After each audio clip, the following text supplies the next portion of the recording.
Notification এতিয়ালৈকে আমি চক্ৰ বিষয়া মহোদয়ক আমি এই বিষয়ত আমি নটিফিকেশ্যন কিবা আহিছে নেকি যে চামগুৰি ৰাজহ চক্ৰ কাৰ্যালয়টি ইয়াৰ পৰা উঠাই নিয়াৰ কথা আমাৰ এটি জনৰব উঠি আছিলে বহুদিনৰ পৰা এটি জনৰব আহি আছিলে যে চামগুৰি ৰাজহ চক্ৰ কাৰ্যালয়টো চামগুৰিৰ পৰা উঠাই নি কামপুৰ অথবা কঠীয়াতলীলৈ স্থানান্তৰ কৰা হ'ব।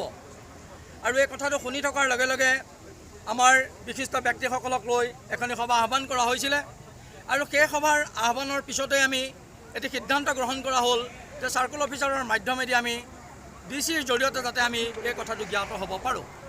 আমি চাৰ্কুল অফিচাৰক স্মাৰক পত্ৰ প্ৰেৰণ কৰিলোঁ, তেখেতৰ জৰিয়তে আমি মাননীয় আয়ুক্ত মহোদয়লৈ আমাৰ স্মাৰক পত্ৰ প্ৰেৰণ কৰিলোঁ, কিন্তু এতিয়ালৈকে আমি চৰকাৰী পক্ষৰ পৰা কোনো ধৰণৰ নটিফিকেশ্যন অহা নাই বুলি কৈ আছে।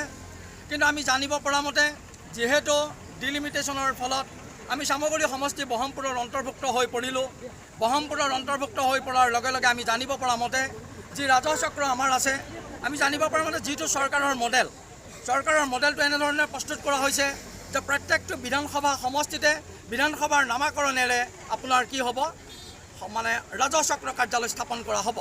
যদি প্ৰকৃততে সেই মডেল হয় তেতিয়াহ'লে নিশ্চয়কৈ চামগুৰিৰ ৰাজহ চক্ৰ কাৰ্যালয় চামগুৰিত থাকিব নোৱাৰে। কাৰণ এইকাৰণে আমি চামগুৰি সমষ্টি য'ত আপোনাৰ চামগুৰিৰ ৰাজহ চক্ৰটো বৰ্তমান আছে সেই ৰাজহ চক্ৰটো আজি চামগুৰিৰ হৈ থকা নাই, তাৰমানে চামগুৰি সমষ্টিৰ অন্তৰ্ভুক্ত হৈ থকা যিটো ৰাজহ আমি ক'ব লাগিব বৃহত্তৰ চামগুৰি অঞ্চলৰ বিভিন্ন প্ৰান্তৰ পৰা ৰাইজসকল আহি আজি উপস্থিত হৈছে।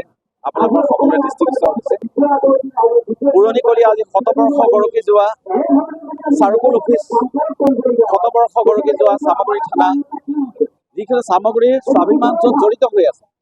আজি সেই অনুষ্ঠানবিলাক চামগুৰিৰ পৰা যেতিয়া লাহে লাহে অন্য ঠাইলৈ লৈ যাবলৈ বিচাৰিছে, এই বৃহত্তৰ চামগুৰি অঞ্চলে এই দীৰ্ঘদিনীয়া যিবিলাক অনুষ্ঠানৰ লগত চামগুৰি ৰাইজ দীৰ্ঘদিন ধৰি জড়িত হৈ আছে, সেই ৰাইজে কেনেকৈ সহ্য কৰিব।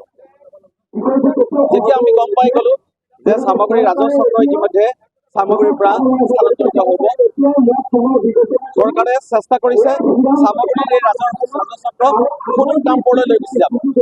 আমি চাব লাগিব, আমি চামগুৰিৰ পৰা এজন মানুহ নগাঁৱত গৈ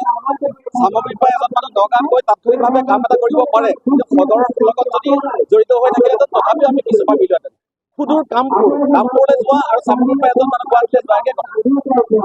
ইমান দূৰলৈ যেতিয়া এই চাৰ্কুল অফিচত লৈ গুচি যাব, এই চামগুৰি বৃহত্তৰ চামগুৰি অঞ্চলৰ চামগুৰি সমষ্টিৰ অন্তৰ্ভুক্ত হৈ থকা বিভিন্ন ধৰণৰ গাঁৱৰ ৰাইজসকলে মাটি বাৰী সংক্ৰান্তীয় বা বিভিন্ন ধৰণৰ চৰকাৰী কাম কাজৰ বাবে কেনেকৈ ইয়াৰ পৰা কামপুৰলৈ যাব, এইটো সঁচাকৈ চিন্তাৰ বিষয় হৈছে। এতিয়া আমি চামগুৰি সমূহ ৰাইজ সঁচাকৈ অতিষ্ঠ হৈছোঁ, সঁচাকৈ দুখিত হৈছোঁ।